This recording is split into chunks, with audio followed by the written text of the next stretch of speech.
कैसे हैं आप सब लोग। आई होप आप सब लोग अच्छे होंगे। मैं शीतल कंवर और जैसा कि आप सब लोग जानते हैं मैं आप लोगों को करवा रही हूँ एचपी जीके। और एचपी जीके की इस सीरीज में आज हम देखेंगे एक डिस्ट्रिक्ट हिमाचल की जिसका नाम है चंबा। चंबा के बारे में आज हम चंबा की हिस्ट्री मेजरली पढ़ेंगे आज हम लोग। देखिए काफी एरियाज की हिस्ट्री में आप लोगों को करा चुकी हूँ और इसी सीरीज में आज मैं आपको बताऊंगी चंबा की हिस्ट्री के बारे में। ठीक है, तो फ्रेंड्स आगे बढ़ने से पहले आप लोगों को बता दूं आप हमारे ऑफिशियल ऐप को भी प्ले स्टोर से डाउनलोड कर सकते हैं जिसका नाम है स्टडी अफेयर्स। स्टडी अफेयर्स और यहाँ पे आपको हमारे सभी कोर्सेज के एक्सेस मिल जाएंगे। ठीक है जी, so let's start with the history of Chamba. सबसे पहले ना यार हिस्ट्री का मतलब बताती हूँ आप लोगों को। जो वर्ड है हिस्ट्री, हिस्ट्री वर्ड जो है ये एक वर्ड से लिया गया है जिसका नाम है हिस्टोरिया। हिस्ट्री को डिराइव किया जाता है इस वर्ड से। हिस्टोरिया वर्ड का मतलब होता है इंक्वायरी इनटू ट्रूथ, यानी कि सच क्या है उस चीज की जांच पड़ताल करना, उस चीज को इंक्वायर करना। ठीक है, उसे क्या कहा जाता है, हिस्ट्री कहा जाता है। हिस्ट्री पढ़ने के काफी सारे बेसिकली रीजंस रहते हैं। हिस्ट्री से हमें पता लगता है कि हमारे जो पूर्वज थे, एंसेस्टर्स थे, वो किस तरह की लाइफ जी रहे थे, क्या उनका जीने का तरीका हमसे अच्छा था या हमसे बुरा था। ठीक है, क्या चीजें वो खाया करते थे, किस किस तरह की टेक्नोलॉजी उस टाइम पे हुआ करती थी। तो ये सारी चीजें हमें कहाँ से पता लगती है, हिस्ट्री से पता लगती है।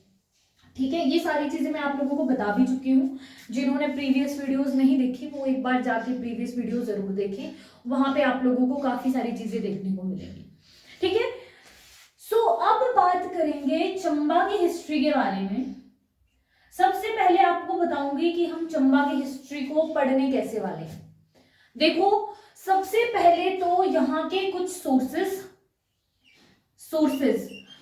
क्या होती हैं। सोर्सेज में मैं आपको सोर्सेज पे एक अलग वीडियो बना हुआ है, प्रीवियस आप देख लेंगे एक बार। सोर्सेज होते हैं फॉर एग्जांपल, जैसे कईयों का पता हमें कॉइन से लगता है, कुछ का पता हमें लिटरेरी सोर्सेज से लगता है, यानी कि जो लिखी हुई चीजें हैं, तो इन्हें हम सोर्सेज कहते हैं जिनसे हम पता लगा रहे हैं कि हिस्ट्री में क्या चीजें हुआ करती थी। ठीक है, तो ये होते हैं आपके सोर्सेज। अब देखिए चंबा हिस्ट्री के हम कुछ सोर्सेज देखेंगे। सेकंड कुछ और ओरिजिन देखेंगे इनका कि चंबा का ओरिजिन किस किस तरह से होता है। ठीक है, ओरिजिन चंबा का कैसे हुआ, कहां से रूलर्स आए, क्या चीजें उन्होंने करी। ठीक है, थर्ड एज यूजुअल जो कि मैंने आपको बताया है हम, लेकिन चंबा ना हम एक और चीज देखेंगे, इसके नेम के बारे में इन्फो देखेंगे। नेम इन्फो, इन्फो का मतलब है इंफॉर्मेशन, यानी कि चंबा के नेम को कैसे डिराइव किया गया। उसके बाद हम देखेंगे चंबा के राजाओं की टाइमलाइन, कि चंबा में कौन कौन से राजा आ रहे हैं और कितने कितने टाइम वो रूलिंग कर रहे हैं और उनके रूलिंग की इंपॉर्टेंट चीजें क्या रही हैं।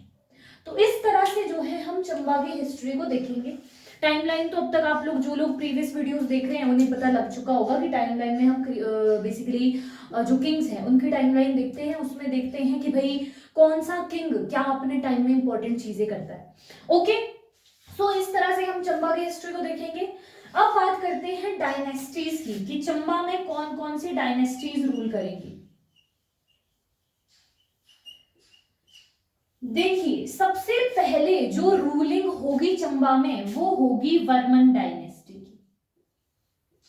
वर्मन, ठीक है, मतलब डायनेस्टी इनकी ना एक चीज समझो, डायनेस्टी सेम ही रहेगी, बस ये ना सरनेम्स चेंज करने का काम करेंगे।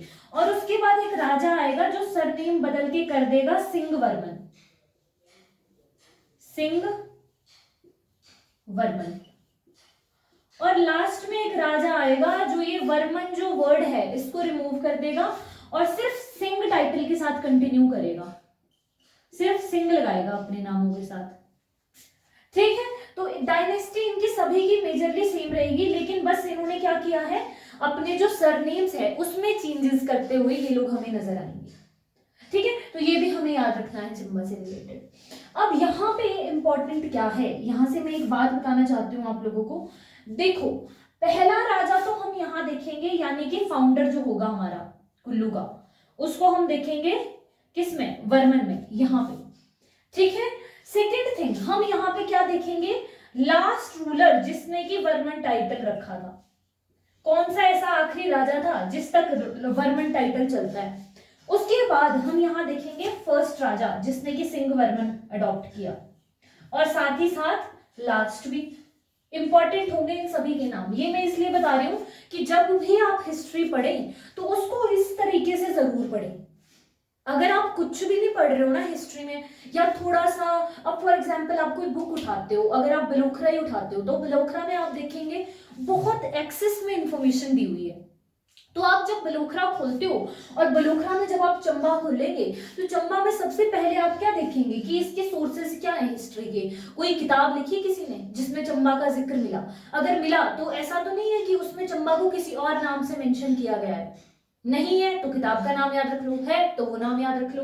सेकंड, ओरिजिन, कि चंबा में जिन्होंने रूलिंग की इनका ओरिजिन कहाँ से था, कौन से क्लैन से आते थे, कहाँ से माइग्रेट हुए थे। ठीक है। थर्ड, इसके नाम की इंफॉर्मेशन कि नेम कैसे कैसे पड़ा चंबा का।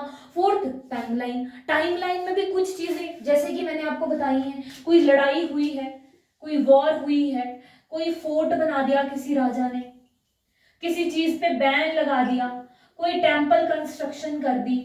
इस तरह से आपको हिस्ट्री को पढ़ना है ना यार, और इस तरह से हिस्ट्री कभी भी टफ नहीं लगेगी। हिस्ट्री हम कहते हैं बोरिंग है, but history is really interesting thing. अगर आप तरीका समझ लें कि आपको पढ़नी कैसे है हिस्ट्री, और कुछ कहानियों के साथ पढ़ते रहें, सो हिस्ट्री बिकम्स इंटरेस्टिंग। सो देखो यहाँ पे मैं आपको बता रही हूँ, इसमें आपको फर्स्ट और लास्ट दोनों देखने हैं, और लास्ट आपका सिंह में भी आपको सेम तरीके से चलना है। यहाँ पे आपको राजा देखना है जो फर्स्ट सिंह टाइटल अडॉप्ट करता है, फिर आप देखेंगे ओवरऑल इस डायनेस्टी का लास्ट किंग कौन रहा है। ठीक है।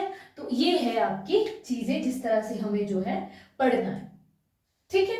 सो लेट्स मूव फर्दर, आगे बात करते हैं हम। So now let's talk further. देखिए सबसे पहले अगर सोर्सेज की बात करें, सोर्सेज में आप देखेंगे वंशावलीज, वंशावली सोर्सेज जो है यहां से हमें इन्फो मिलती है चंबा के बारे में।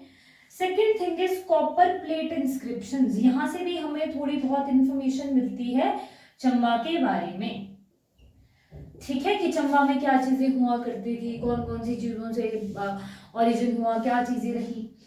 ठीक है, तो ये यहाँ से याद रखना है। अब बात करते हैं ओरिजिन की। देखिए चंबा में ये माना जाता है कि सबसे पहले यहाँ पे कोल्स के बारे में मैंने आप लोगों को बताया था।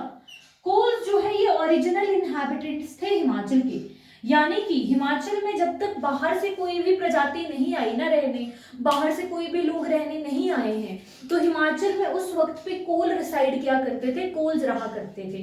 तो कोल्स का जिक्र हमें देखने को मिलता है चंबा में, यानी कि सबसे पहले यहाँ पे कोल प्रजाति रह रही थी, और जो ये कोल्स थे ये शिव के भक्त हुआ करते थे, शैव धर्म को माना करते थे। ठीक है। और हुआ क्या था यार, आप लोग प्रीवियस वीडियो जरूर देखें, उसमें मैंने पूरी कोल्स की स्टोरी बताई है कि कोल्स को किस तरह से भगा दिया गया था, इनके एरियाज को छोड़ने पे विवश कर दिया गया था। बाहर से जब रेसेस एंटर होती हैं, जैसे आर्यन एंटर होते हैं, तो यहाँ भी आपको एक आर्यन के ग्रुप का जिक्र मिलेगा जिसका नाम है खशाज।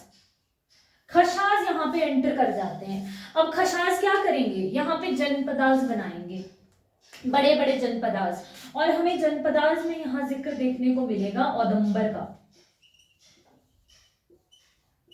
औदंबर का जिक्र हमें यहाँ पे देखने को मिलता है। ठीक है जी, तो ये चीज हमारे लिए काफी इंपॉर्टेंट है। सबसे पहले कोल्स रह रहे हैं, फिर आपके खश आते हैं। खशों का ना बेसिकली इनका क्या था, खश ने क्या किया था कि पहले तो ये आए हैं सेंट्रल एशिया वाले पार्ट से, आर्यन ही है। आर्यन के दो ग्रुप्स आते हैं हिमाचल में, एक खश थे, एक इंडो आर्यंस थे। तो जो खश हैं ये क्या करते हैं, बेसिकली छोटे छोटे ग्रुप्स बनाना स्टार्ट करते हैं। पहले जिन छोटे, फॉर एग्जांपल 5 लोग हैं परिवार में, उनका एक ग्रुप बना दिया छोटा सा, और उसके हेड को बोलना शुरू कर दिया इन्होंने मवी या फिर मवाना, और धीरे धीरे इन्होंने ना बड़े बड़े जनपदाज बनाना शुरू कर दिया। जनपदा क्या है, जनपदाज है बड़े बड़े ग्रुप्स। ये छोटा ग्रुप था तो छोटे हेड थे, अब बड़े बड़े जनपद बनेंगे। ठीक है, बड़े बड़े ग्रुप्स। और हिमाचल में मेजरली 4 जनपद बने थे, औदंबर, त्रिगार्ता, कुलुता और कुनिंदा। ठीक है, और यहाँ पे हमें किसका जिक्र देखने को मिलेगा, उनमें से औदंबर का जिक्र जो है हमें यहाँ पे देखने को मिलता है। ओके, सो देखिए औदंबर के बाद यहाँ पे अगर मैं आप लोगों को बताऊं चंबा के बारे में, चंबा के जो रूलर्स हैं ये खुद को ना सूर्यवंशी क्लैन से रिलेट करते हैं। यहाँ पे लिख देती हूँ आगे, सूर्यवंशी से, सूर्यवंशी क्लैन से रिलेट करते हैं। ठीक है, सूर्यवंशी मानते हैं खुद को। वैसे आप मैक्सिमम रूलर्स अगर कांगड़ा के देखोगे तो वो खुद को चंद्रवंशी मानेंगे, यानी कि चांद के वंश, और ये खुद को मानेंगे सूर्यवंशी। ठीक है, सूर्यवंशी, और इनको रिलेट किया जाता है यार राम की फैमिली से, रामायणा से इनका रिलेशन देखने को मिलता है, अयोध्या से इनका रिलेशनशिप हमें देखने को मिलता है, अयोध्या से। ओके, अयोध्या से इन्हें रिलेट किया जाता है। ठीक है, तो ये चीज आप लोगों ने थोड़ी बहुत इनकी हिस्ट्री के बारे में याद रखना कि पहले कौन रह रहा है, फिर खश आ गए। अब जब तो खश आ गए तो कोल्स को ऑब्वियसली जाना पड़ेगा, क्योंकि ये जो कोल्स है ना ये थोड़े शांत स्वभाव के लोग हैं। कोल्स है बड़े शांत टाइप के लोग, इनको लड़ना नहीं आता, लेकिन ये खश इनको भगा देंगे यहाँ से। ठीक है, तो जब भी यहाँ पे औडंबर बनेगा, जनपद बनेगा, तो ये लोग भाग जाएंगे। ठीक है, तो अब यहाँ पे इनको रिलेट किया जाता है अयोध्या से, और राम से भी रिलेट करते हैं ये खुद को। अब बात करते हैं नेम की। So let's talk further. देखिए इन 2 चीजों के बारे में हम लोग बात कर चुके हैं, अब हमें बात करनी है नेम के बारे में, कि चंबा जो है इसका नाम कैसे रखा गया, नाम कैसे पड़ा। सबसे पहली चीज तो चंबा को ना एक ट्रीज पाए जाते हैं यहाँ पे, चंपक ट्रीज, उसके फ्लावर से भी ये माना जाता है कि यहाँ का जो नाम है वो इनसे पड़ा है। ठीक है, सेकंड थिंग, एक और स्टोरी है यहाँ के राजा की, आगे भी सुनाऊंगी उस स्टोरी को, लेकिन अभी के लिए आप सिर्फ इतना समझे। एक राजा था साहिल वर्मन, साहिल वर्मन की बेटी थी चंपा, या फिर इसे चंपावती भी कहा जाता है, चंपावती। ठीक है, अब ये भी माना जाता है कि जो ये चंपा या चंपावती है, इसके नाम पे साहिल वर्मन ने नामकरण किया है चंबा वाले एरिया का। ठीक है, तो 2 सोर्सेज मेजरली आपको नाम के पता लग गए। पहले तो चंपक ट्रीज से भी रिलेट कर रहे हैं हम लोग, सेकेंड थिंग क्या कर रहे हैं, साहिल वर्मन ने जो है अपनी डॉटर के नाम पे जो चंबा वाला एरिया है इसका नाम क्या रखा है, चंबा रखा है। ठीक है, अब चलते हैं आगे, अब आएंगे टाइमलाइन पे। देखिए सबसे पहले मैंने आपको बोला रिलेशनशिप एस्टैब्लिश देखते हुए हमें मिलते हैं अयोध्या से। अब एक राजा का यहाँ पे जिक्र मिलता है जिसका नाम था मारू, मारू। अब जो ये मारू है ना, इसके 3 बेटे थे, और जो इसका तीसरा बेटा था मेरू, मेरू ये आके ना भरमौर की स्थापना करता है। कौन सा एरिया बनाता है जी, भरमौर। और भरमौर को उस वक्त पे क्या कहा जाता था, ब्रह्मपुरा कहा जाता था। ठीक है, ब्रह्मपुरा के नाम से एक एरिया एस्टैब्लिश करता है कौन, मेरू। ठीक है जी, अब ये मेरू भरमौर बनाएगा और कुछ टाइम रहेगा वहां पे, और कुछ टाइम के बाद पूरी की पूरी टेरिटरी जो है अपने बेटे को दे देगा, और क्या बन जाएगा, खुद जो है ये क्या बन जाएगा, साधु बन जाएगा। ठीक है, तो हम बेसिकली चंबा की हिस्ट्री इसके बाद से ही देखते हैं। वैसे मेरू भरमौर का स्थापक माना जाता है कि भरमौर या ब्रह्मपुरा को मेरू ने जो है बेसिकली इस्टेब्लिश किया था। इसके बाद अपने बेटे को सारी की सारी टेरिटरी देके खुद रिटायर हो जाता है और साधु बन जाता है। ठीक है, तो यहाँ से हम लोग इसकी हिस्ट्री को स्टार्ट करेंगे। अभी तक कोई टाइटल नहीं था, इसके जो बाद वाले राजा आएंगे ना वो वर्मन टाइटल को अडॉप्ट करेंगे। ठीक है जी, जय स्तंभ, इसके बेटे का नाम जय स्तंभ रहेगा, लेकिन वो फिर बाद में जब रूलिंग में आएगा फिर अपना नाम और टाइटल दोनों बदल देगा। ठीक है, तो अब हम देखेंगे क्या इनकी किंग्स की एक